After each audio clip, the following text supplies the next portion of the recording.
So I'm very excited to have Bryan Paul here and Daniel Monty. Both of them, I've heard actually Daniel play once before, and I've listened and read quite a few of Bryan's books, and I find them really fascinating and interesting. So I'm very excited that he's here to actually do a beautiful reading. And so thank you both for coming. I do appreciate it. So I'm the poet Bryan Paul of poetbryanpaul.com. You can visit my website and see my videos. Dan's going to get us started here. He's going to start playing, and I'm going to start performing.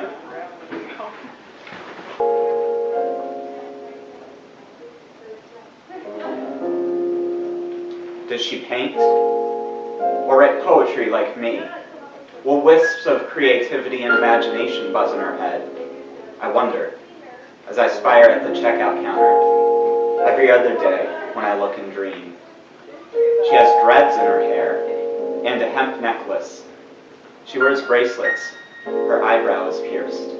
Her blue eyes draw me in like a magnet. But I walk past her, and will never speak. But if we were, would there be fiery sparks, like that best kind of magic in the world?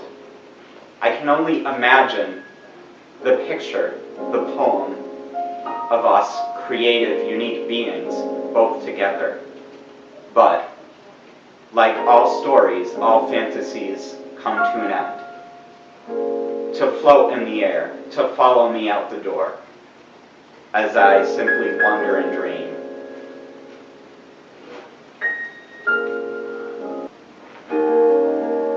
Through a maze I walk, and I'm back here. Again, no way to talk. Counting to 10 on all my fingers.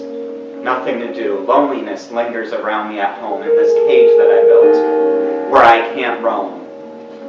I fall down. I wilt like a dead flower, to turn to dust in the empty air, because I can't adjust to the world out there. Shouting with my hands raised to the ones that fly above, to those free white doves. I feel I've been abandoned, been given a shove out into this wasteland where I can't find love. Solitary moments on the ground, in the dark, loss of feeling in my limbs. Then I fall. But she is there to catch me, because I bring her to me. I imagine, and I hold the soft body, and her wet lips I kiss. But only in fantasy, not in reality. In my cell, I sit and mourn for the loss of my spirit. I am an empty shell, hearing not, seeing not, speaking not. Downward I go, into my own hell, into a war which I battle without armor. The animal stars in its cage. It does not howl or raise a paw. It watches the others stir and devour and bark and scratch. And it feels invisible, unnoticed, alone. I feel myself descending, unarmed, helpless, bare. My home is inferno, ashen smoke in the air. I am in a devastation, experiencing drought as a struggle to reach the end. And I may never get out. I cannot see the sun as I look out the window. I cannot hear the birds. The leaves are not rustling. The wind out there is cold. The air is not fresh. But I will not cry. Lying vulnerable in this ditch, here I am unaided, resting in the earth, tired, still devastated. But when the night ends, then I will play. Loneliness will be my lover no longer when the night ends. Out of reach. Flying in the clouds. I'm here, stuck on the ground. From here I see an object I cannot touch or be near. I see it, but then it goes away, and it stays forever gone. Love, like a ghost, waiting for me in the darkness, but it knows I cannot see it. Why is it I cannot find her? She's not a misplaced object. She's there somewhere in my heart, but she has no name, no face, no body for me to hold. Dreams in a world of fog, fantasy untouched. Sometimes I feel like the key is out of reach. But it all passes when I turn on the light, and then I feel hopeful. There's a piece of her that broke away. She longs to fill it, but can't. Now the pain from her loss will always be present, like air in a balloon. The balloon hovers above her head, as if she is afloat in a parade no one sees. And she wants more than anything to cut the strings. She severs the ropes to feel relief. When she finishes, she feels beautiful again. Although the pain will never be completely gone, a part of it was released and given a chance to fly away from her.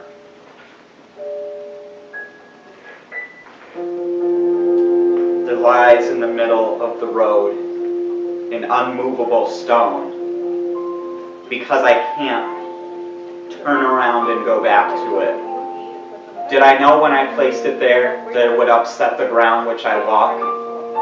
No, I did not. I got carried away with my emotions. The stone will stay unmoved. I will just have to walk away from it. She wears an empty locket. She's lost her diamond eyes, a smile no longer bright, a walk no longer graceful. A part of her he took, leaving hollowness behind. But she'll pick herself up. She doesn't need a hand. Her body is strong. Her wounds will heal. I'm here. You're there. I can't cross that line. If I do, I'll get hurt. My side is vacant. Your side is full. I can't come after you, and I won't. Someone broke my favorite vase, and I can't find the glue. I can't mend it where it's broken, and there are too many pieces. Pieces that are too valuable for me to just throw away. I think I'll keep them and cherish them no matter. You might think it's silly, but it means something to me. So I will still preserve it as if it were whole.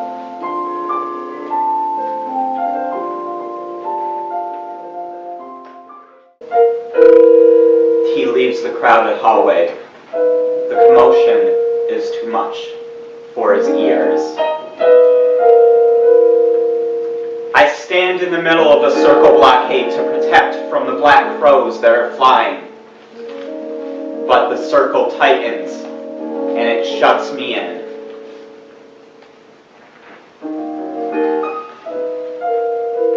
And her and her friend drive away from the bar to go to the next one, where the boys play.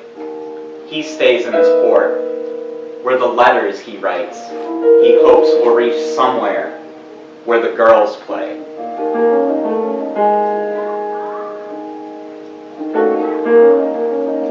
I can see her in the distance, but I'm in the woods trying to survive.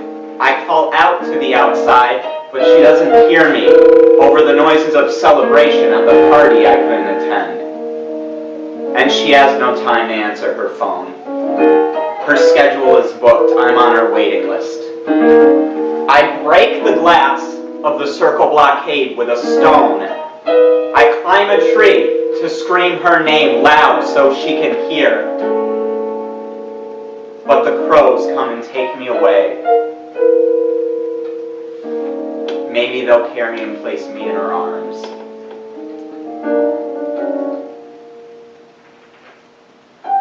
His lady is the pen. They dance every night. She sings along to the music he makes. No more shower, No more drop. The rain has come to a stop. Clouds I see out there are dark, and the evening streets are stark. Curtains I draw to a close. No reason to be exposed. Look out, what for? What's out the door? Rather the floor. A mausoleum, not home, as a corpse cannot roam.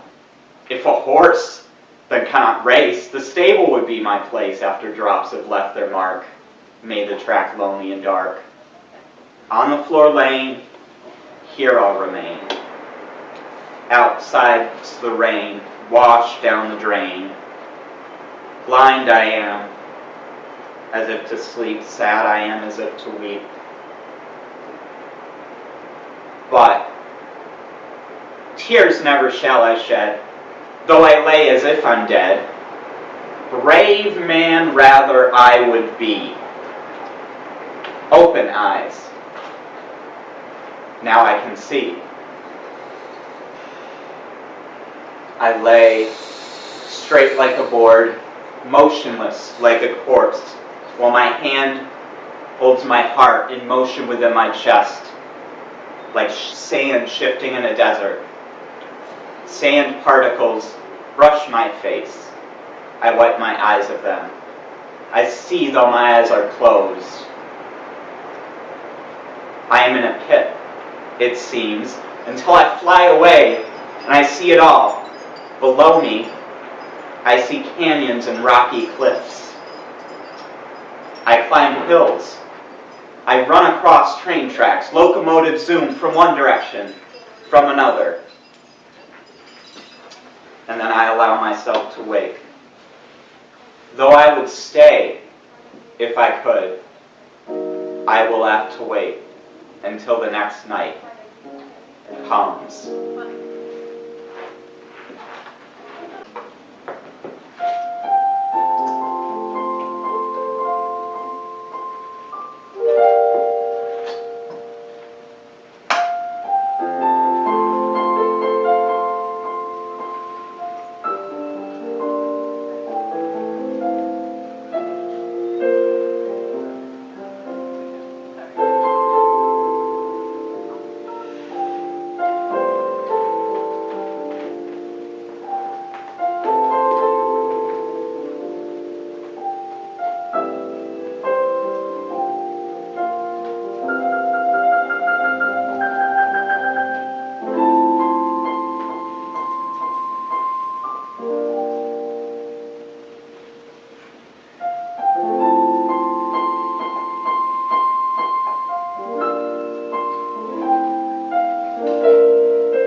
Cold. Night is here. I sit on a bench alone after leaving the movie theater. Those that trailed behind me have now passed. I see Christmas lights. And there's music coming from the restaurant. And it's beautiful. I want to tell someone. I tell it to the paper with my pen. We share the night together.